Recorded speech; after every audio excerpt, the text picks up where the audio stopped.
Hello guys, the depth queen स्वागत करती है अपने डीप वाले डेप्थ वर्ल्ड में। और आज मैं बात करने वाली हूँ एक ऐसी अंडररेटेड मूवी के बारे में जो आई थी सन 2017 में।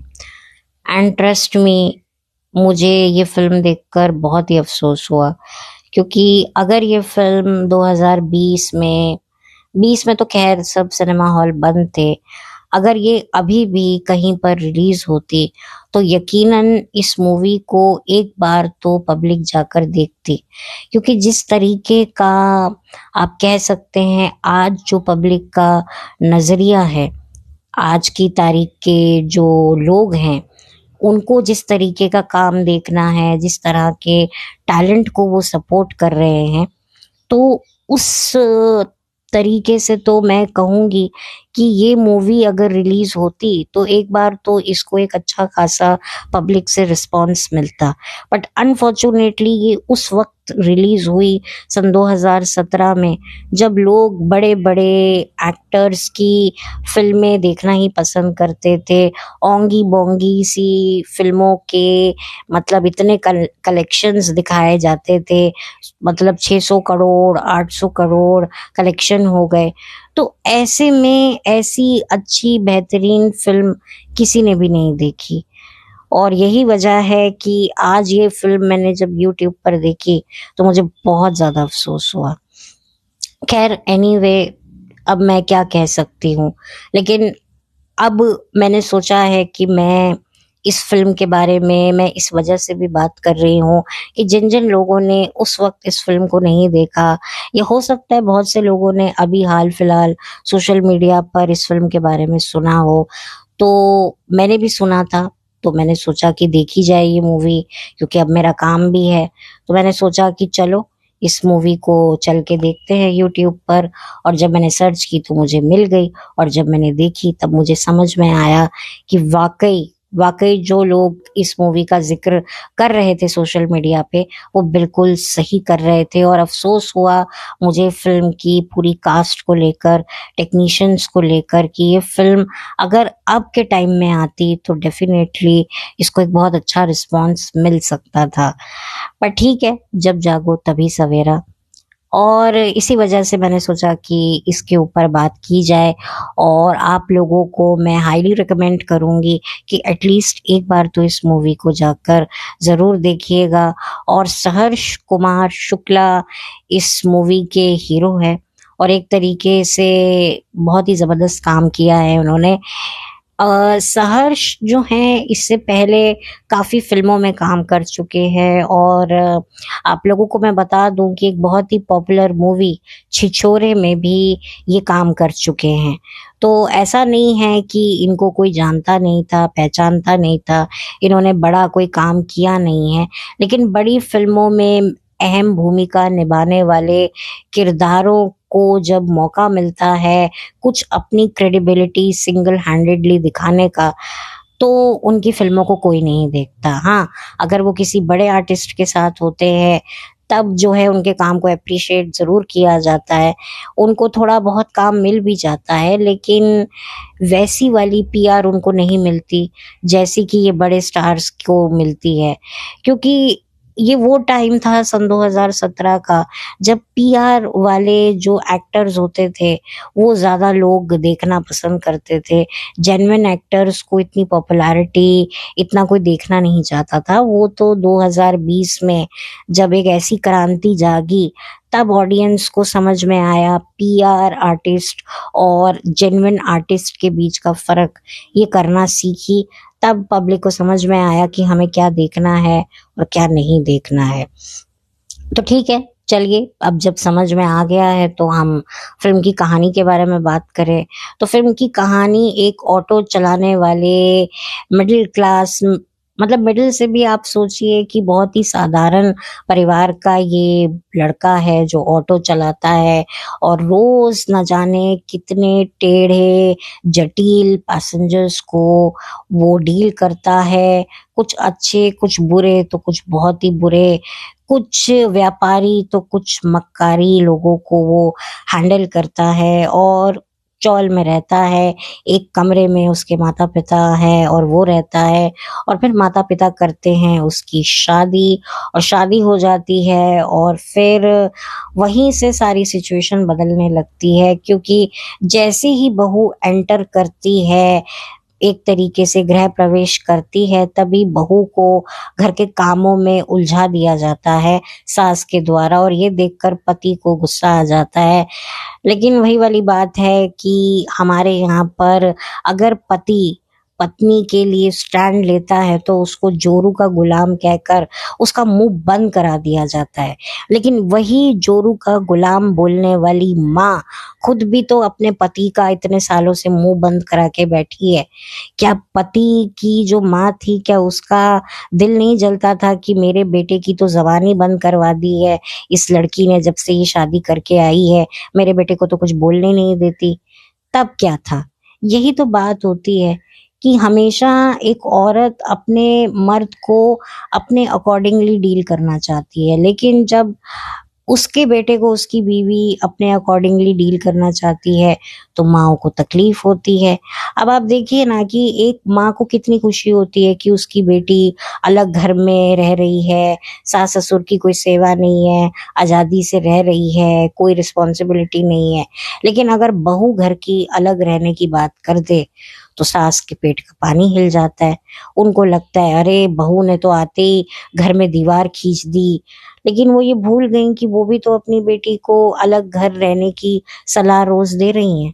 तो ये जो दोगला व्यवहार होता है ना, ये बहुत ज्यादा इस मूवी में एक्सपोज किया गया है राइटर और डायरेक्टर के माध्यम से, जो कि काफी इंटरेस्टिंग है।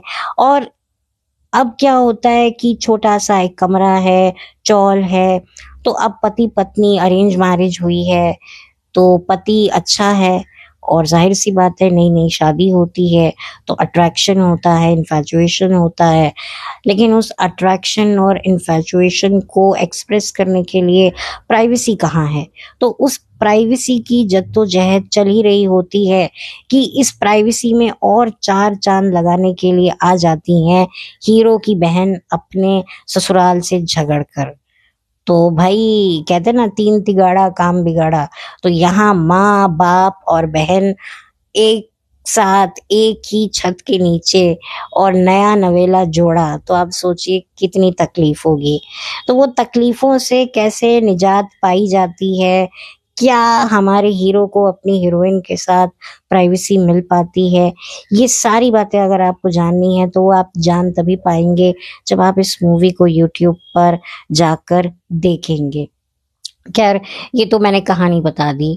अब मैं आपको बताऊंगी कि इस मूवी के और भी ढके छुपे पहलू जो मुझे समझ में आए हैं, वो ये आए हैं कि अक्सर जो बाहर काम करने वाला जो व्यक्ति होता है हमारे परिवार का, उसको ये लगता है कि जो घर पे जो मेरे परिवार वाले हैं वो तो कितने सुख से रह रहे हैं, जब जी चाहा पंखा चला लिया, नॉर्मल घरों की मैं बात करूं तो एसी चला लिया, अपनी जिंदगी जी रहे हैं, सेफली घर पर बैठे हुए हैं। हम यहाँ पर देखो जान पर हथेली रखकर घर से बाहर निकले हुए हैं, कितना ज्यादा हमें जो है चीजें बर्दाश्त करनी पड़ रही है। लोग हमें नोचने के लिए, कचोटने के लिए हमारे पीछे पड़े रहते हैं। हमको एक एक पैसे के लिए कितनी मेहनत मुशक्कत करनी पड़ती है, जो कि बिल्कुल सही है। लेकिन यही चीज क्या होती है, जो घर पे जो इंसान बैठा हुआ होता है उसको ये लग रहा होता है कि अरे बाहर इंसान जो जाता है वो तो थोड़ा उसका माइंड फ्रेश हो जाता है, नए नए लोगों से मिलता है, उसको नई नई दुनिया देखने को मिलती है, सीखने को मिलती है।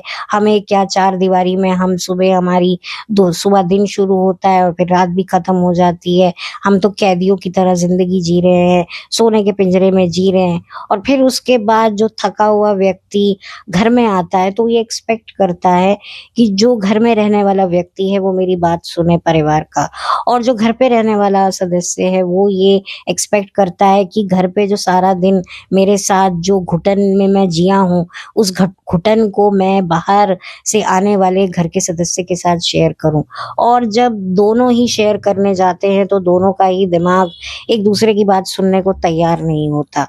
तो फिर क्या होता है, फिर एक नया साधन ढूंढ लिया जाता है, टीवी। कि भाई एक दूसरे से लड़ाई होगी, बात करेंगे, तो चलो टीवी देखते हैं। अब तो खैर ये जगह मोबाइलों ने ले ली है, लेकिन टीवी की भी एक अहम जगह हुआ करती थी।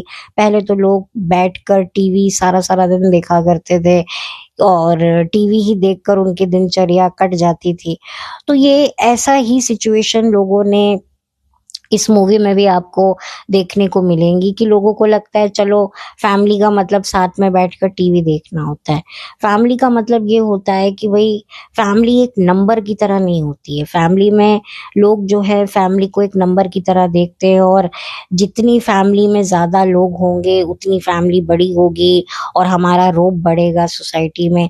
अक्सर लोगों की यही मेंटालिटी होती है, बट असल में जो मैं मानती हूँ और जो मैंने सीखा है कि भले ही फैमिली में 2 ही लोग क्यों ना हो या 3 लोग क्यों ना हो, लेकिन वो फैमिली वाले ऐसे होने चाहिए जिनकी बात आप सुन सके और वो आपकी बात सुन सके।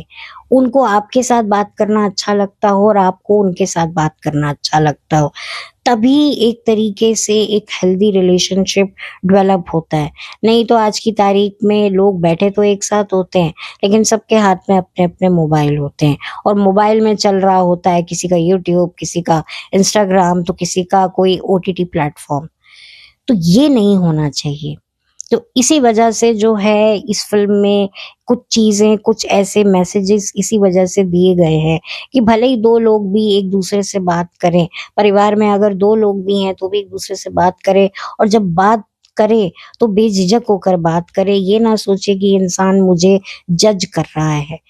तभी घर में जो बाहर से जो थका हारा इंसान होता है, वो घर में आए तो उसको सुकून मिलना चाहिए और जो घर पे रहने वाला इंसान है, उसको जो बाहर से जो सदस्य आया है, उसको देखकर सुकून मिलना चाहिए कि अब ये शख्स इस घर में आ गया है, अब देखना सब कुछ अच्छा होगा और जो बाहर से शख्स आया है, उसे लगना चाहिए कि अब मैं बाहर की मार खाकर अब मैं सबसे सेफेस्ट जगह पर लैंड हो गया हूँ, मैं आ गया हूँ अपने घर पे। अब मुझे यहाँ कोई जज नहीं करेगा, अब यहाँ कोई मुझे ताने नहीं मारेगा, अब यहाँ पर जो है मेरी बात को इम्पोर्टेंस दी जाएगी। तो ऐसी होती है फैमिली, लेकिन लोग रेलगाड़ी के डब्बे की तरह लंबी करते जाते हैं, परिवार बड़ा बनाने के चक्कर में जो इंसान का जो दिल होता है ना, वो छोटा होता चला जाता है और मैंने देखा है परिवार में लोग कम होते हैं, शायद 2 लोग ही होते हैं, लेकिन वो 2 लोग भी एक-दूसरे के लिए काफ़ी होते हैं। तो ये होना चाहिए, एक-दूसरे को स्पेस भी दें, एक-दूसरे की बात भी सुनें, मतलब ये होना चाहिए। तो ये बहुत ही अच्छे मैसेज के साथ ये मूवी बनाई गई है और hats off to the whole team, technicians, director, artist, सभी ने बहुत ही उम्दा परफॉर्मेंस दी है और कहते हैं ना खूब जमेगा रंग जब मिल बैठेंगे इतने सारे टैलेंटेड यार, तो वाक़ई वो दिखता है और ये खरा टैलेंट है, ये कोई पीआर वाला टैलेंट नहीं है और जो खरा टैलेंट होता है वो पता चल ही जाता है, उसे किसी पीआर की ज़रूरत नहीं होती है, उसे होती है एक पार की नज़र की। अब यहाँ पर ये मत समझिएगा कि मैं अपनी तारीफ़ कर रही हूँ, अगर समझ भी रहे हैं तो मैं माइंड नहीं करूँगी क्योंकि येस मेरा काम है ऐसी फ़िल्मों को ढूँढ कर आप लोगों के सामने लेकर आना, जो वाक़ई अंडररेटेड हैं, जिसमें वाक़ई कोई बात थी, लेकिन उनकी बात बनी नहीं। तो मैं ये फ़िल्म आपको हाइली रिकमेंड करूँगी। फैमिली के साथ ये मूवी ना देखें, अकेले में देखें क्योंकि ऑब्वियसली कुछ कंटेंट है इसमें ऐसा जो फैमिली के साथ थोड़ा-सा सही नहीं लग सकता। वैसे ऑन द होल ये पिक्चर अच्छी है, एंटरटेनिंग है और इसमें एक शादीशुदा लड़की को अपने मायके में किस तरीके से बिहेव करना चाहिए, वो भी बहुत मैटर करता है और लड़के को अपनी वाइफ को कैसे सपोर्ट करना चाहिए। एक ग्रीन फ्लैग क्या होता है? एक ग्रीन फ्लैग हस्बैंड की क्या निशानी होती है एग्ज़ैक्ट वो आपको इस मूवी से देखकर पता चलेगा कि क्या क्वालिटीज होनी चाहिए, जो अपनी वाइफ के लिए स्टैंड ले, जो अपनी माँ को ये रियलाइज करा सके कि तू अपनी बेटी और अपनी बहू में कितना फर्क करती है। और मुझे लगता है कि अगर ये रियलाइजेशन एक बेटा ही अपनी माँ को करा सकता है, और अगर बेटे अगर अपनी माँ को ये रियलाइजेशन करवा दें, तो बहुत सारी सिचुएशन खराब होने से पहले ही बच सकती है। तो ये एक रियलिटी चेक होना चाहिए। ऐसा नहीं होना चाहिए कि भाई माँ को बीवी को थोड़ा संभालने के लिए पहले माँ को डांट दो, फिर बीवी ना सर पे चढ़ जाए तो फिर बीवी को भी डांट दो। लेकिन दोनों को डांट डपट के रखोगे तो फिर गाड़ी बढ़ेगी कहाँ, वहीं की वहीं ना। तो बेटर है कि जहां पर जरूरत हो वहां पर एक हस्बैंड को डेफिनेटली अपने वाइफ का स्टैंड लेना चाहिए। एक हस्बैंड को ये देखना चाहिए कि भाई जब मेरी माँ को अच्छा नहीं लगता कि मेरी बहन अपने ससुराल में कोलू की तरह काम करे, आए दिन रिश्तेदारी की आओ भगत करे, तो फिर मेरी बीवी भी तो किसी की बेटी है। तो ये चीजें लड़कों को समझनी चाहिए, और आजकल के लड़के समझते भी हैं। और मैं तो खुद कहती हूँ कि लड़का लड़की को शादी के बाद अलग घर में रहना चाहिए, और ये कोई गलत बात नहीं है। हाँ, लेकिन जब माँ बाप बिस्तर पर पड़ जाएं, वाकई माँ बाप हेल्पलेस हो जाएं, उस वक्त बहू और बेटे को कुछ और नहीं सोचना चाहिए। भले ही उनके कितने भाई और हैं नहीं हैं, उससे कोई मैटर नहीं करता। आपको जाना है, आपको बस जाना है। तो ये मैं बात आपसे कहना चाहती हूँ। और जो कुंवारी लड़कियां हैं जिनकी शादी नहीं हुई है या अब नहीं होगी, तो उनको भी बड़े सोच समझ कर रहना चाहिए। अपनी भाभीयों को उनकी पर्सनल स्पेस एंजॉय करते देना चाहिए। ये नहीं है कि हर वक्त जो है भाई भाभी के बीच में घुसे रहो थर्ड व्हील की तरह, नहीं। Give them space, give them respect. उनके रिलेशनशिप को, उनकी प्राइवेसी को आप जितना रिस्पेक्ट दोगी, आपको अपनी भाभी से भी उतना रिस्पेक्ट मिलेगा। तो ये बात होती है। और भाई बाद में होता है, पहले भाभी होती है, हमेशा ये याद रखिए।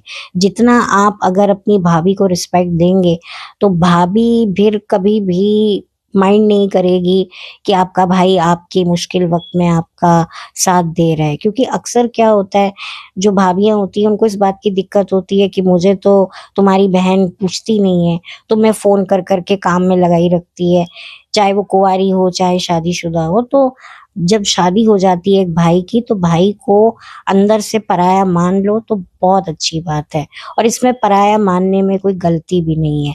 जितना देखो, तुम अगर चाहती हो कि तुम्हारे भाई का घर बसा रहे, उसकी जिंदगी आबाद हो, क्योंकि जो चीजें तुम्हारी भाभी तुम्हारे भाई को प्रोवाइड कर रही है वो तुम भी नहीं दे सकती, ना तुम्हारी अब माँ दे सकती है।